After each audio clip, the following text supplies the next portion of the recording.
We need to find out the value of the given trigonometric expression. Let us begin. So here we have cotangent of x added to cotangent of 60 degree plus x. And we have the third term, cotangent of 120 degree plus x. What we'll do, we'll try to rewrite cotangent of 120 degree plus x. So we know that cotangent of 120 degree plus x, this can be also expressed as cotangent of 180 degree minus 60 degree plus x. Now what we'll do, we will rewrite it as cotangent of, now 180 can be expressed as a factor of 90. All we have to do is write it as 2 times 90 degree, and we're going to combine these two terms, negative 60 plus x, by taking negative as the common factor. So we have negative of 60 degree minus x. Now what we have cotangent of 2 times 90, which is an even multiple of 90 degree, minus some angle, which is 60 minus theta. Whenever we have an even multiple of 90 degree, cotangent function is going to stay as the cotangent function, but the new angle is now going to become 60 degree minus x. And we also have to take care of the sine. Now 2 here indicates that we are in the second quadrant. In the second quadrant, only the sine function and cosecant functions are positive. Everything else is negative. So cotangent of 120 degree plus x is equivalent to negative cotangent of 60 degree minus x. So that means we now have cotangent of x plus cotangent of 60 degree plus x minus cotangent of 60 degree minus x. Now what we'll do, we will take the reciprocal of each of the cotangent function. That means we are going to write it in terms of its equivalent tangent function. So cotangent of x will be 1 over tangent of x. Cotangent of 60 over 60 plus x, that will be 1 over tangent of 60 degree plus x. And the third term will become negative 1 over tangent of 60 degree minus x. Now we're going to apply the formula. So whenever we have tangent of angle A plus B, then this will be equals to tangent of angle A added to tangent of angle B, divided by 1 minus tangent of angle A times tangent of angle B. Then if we take tangent of A minus B, then we have tangent of A minus tangent of B, and the denominator will have 1 plus tangent of A times tangent of B. So let's apply the formula here. So the first term remains the same. We have 1 over tangent of x.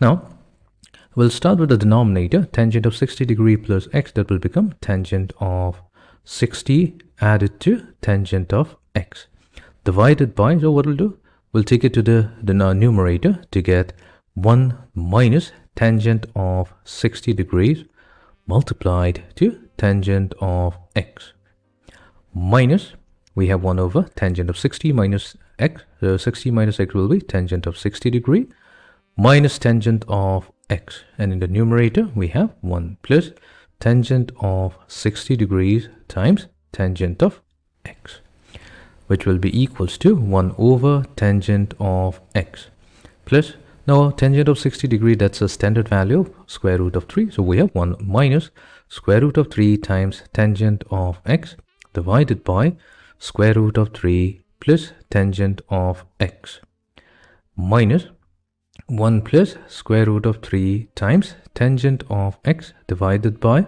square root of 3 minus tangent of x. Now what we'll do, we will combine the second and the third term. So here, let's keep the first term as it is. We have 1 over tangent of x. Now we'll have a common denominator.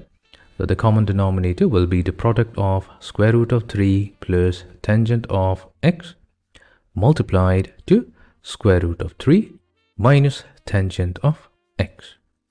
And in the numerator, we have 1 minus square root of 3 times tangent of x multiplied to square root of 3 minus tangent of x, minus 1 plus square root of 3 times tangent of x multiplied to square root of 3 plus tangent of x. Right. Let's simplify. This will be 1 over tangent of x added to, so we have in the denominator it will be the difference of squares. So that means we'll get square root of 3 whole squared minus tangent squared x. Now in the numerator, so let's distribute. So we have square root of 3 minus tangent of x minus 3 times tangent of x added to square root of 3 times tangent squared x. Next we have negative square root of 3 minus tangent of x. Then we have negative 3 times tangent of x minus square root of 3 times tangent squared x. Now a couple of terms in the numerator will get cancelled out. So we have square root of 3 and negative square root of 3, positive square root of 3 times tangent squared x, and negative square root of 3 tangent squared x. That gets cancelled out, which is going to leave us with 1 over tangent of x. Here we'll have negative 8 tangent of x divided by 3 minus tangent squared x. Now let's combine them. This will be equals to, we have 3 times tangent of x minus tangent cubed x. In the numerator we have 3 minus tangent squared x minus 8 times tangent of x. Further simplification is going to give us 3 minus 9 times tangent squared x divided by 3 times tangent of x minus tangent cubed x. This will be equals to, if we take 3 as the common factor, we have 1 minus tangent squared x divided by 3 times tangent of x minus tangent cubed x. What we'll do, we will take the numerator 1 minus tangent squared and divide it with the denominator. So we get 3 divided by 3 times tangent of x minus tangent cubed x divided by 1 minus tangent squared x. So here I've missed the 3. This is going to be 1 minus 3 times tangent squared x. So we get 1 minus 3 times tangent squared x.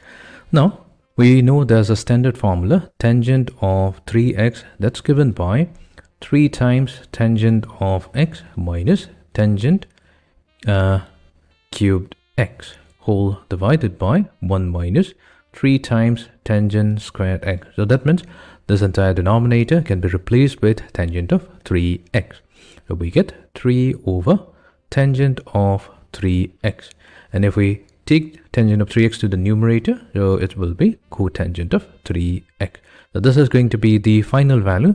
So that means the value of the given trigonometric expression, cotangent of x added to cotangent of x plus cotangent of 60 plus x plus cotangent of 120 plus x, that will be equals to 3 times cotangent of 3x.